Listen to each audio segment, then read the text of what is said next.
Свой второй студийный альбом группа «Америка» выпустила в 1972 году под названием «Homecoming». Этот альбом присутствует в моей коллекции. Это оригинал, выпущенный в Великобритании. Хочу обратить ваше внимание на одну маленькую деталь, связанную с названиями альбомов группы «Америка». 10 студийных альбомов группы «Америка» начинаются на букву H. Хотя дебютный альбом группы технически назывался просто «Америка», но когда песня «Horse with No Name» стала большим хитом, ее название стали печатать на обложке с названием группы «Америка», так что даже здесь буква H вышла на первый план. Второй альбом назывался «Homecoming». Третий альбом «Hat-Trick». Как утверждают сами участники группы, с первыми 3 альбомами так вышло не специально, но при выпуске 4-го альбома парни обратили внимание на такое совпадение и сказали: ну давай продолжим в том же духе, и назвали 4-й альбом Holiday. Потом были альбомы с названием Hideaway, Harbor, Hearts, так что это был своего рода трюк. Но начиная с выхода альбома Silent Letter в 1979 году, группа прервала эту традицию. Но уже с 1994 по 2007 год эта традиция была снова возобновлена еще на следующих 4 альбомах. В начале 1972 года трио решило уволить Сэмюэла и Декстера и переехать в Лос-Анджелес, Калифорния, подписав контракт с Дэвидом Геффеном и Эллиотом Робертсом в Lookout Management.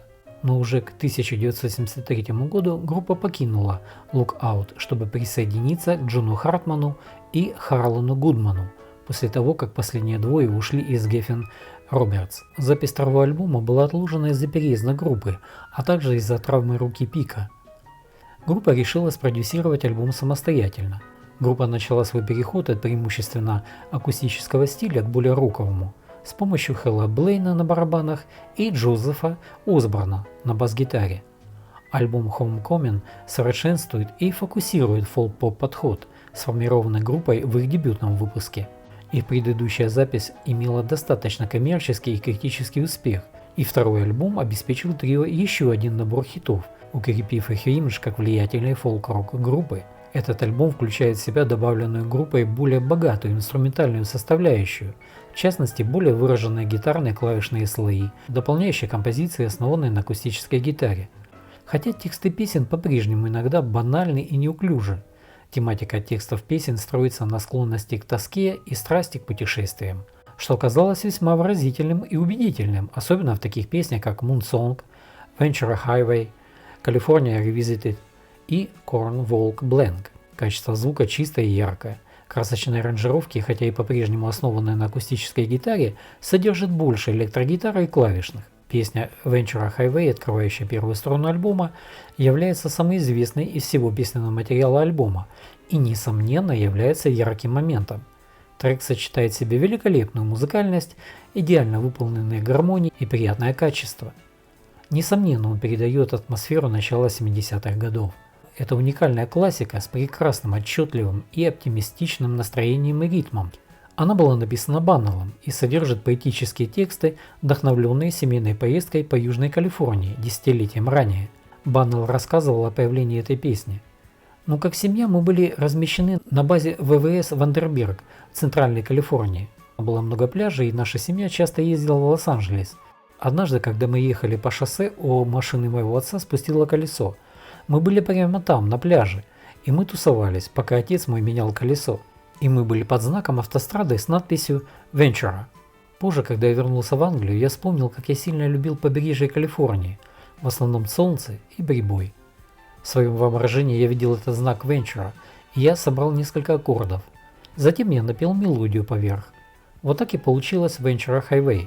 Процесс написания был той же формулой, которую я использую и сегодня. Сначала последовательность аккордов, затем мелодия, а затем я начал усердно работать над текстом. В музыкальном плане Бекли и Пик обеспечивают отчетливые гармонизированные гитары на протяжении всей песни. В песне есть мотив «Go West, Young Man», в структуре разговора между стариком по имени Джо и молодым и полным надежд ребенком. Джо был смоделирован с ворчливого старика, которого Баннелл встретил, когда его отец служил в Билокси, штат Миссисипи, на авиабазе Кислер. Сингл Ventura Highway достиг пика на 8-м месте в чарте синглов Billboard. Второй трек To Each His Own – это достаточно милая фортепианная баллада авторства Бекли с некоторыми гармонизированными вокалами в припеве. Треки To Each His Own, California Revisited, Cornwall Blank получили широкую ротацию в радиоэфире на FM-станциях. Далее следует песня Don't Cross the River с отличным фолк-качеством, которое ей придает аккомпанемент на банджо.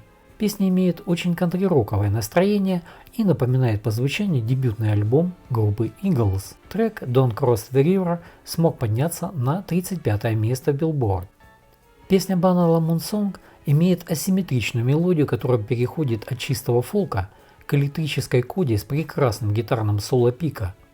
Далее пасторальное настроение трека Moonsong уступает место песне Only in Your Heart, в которой для мелодии используется бойкая фортепиано в стиле Beatles с плавным вокалом Бекли. Эта песня закрывает первую сторону альбома.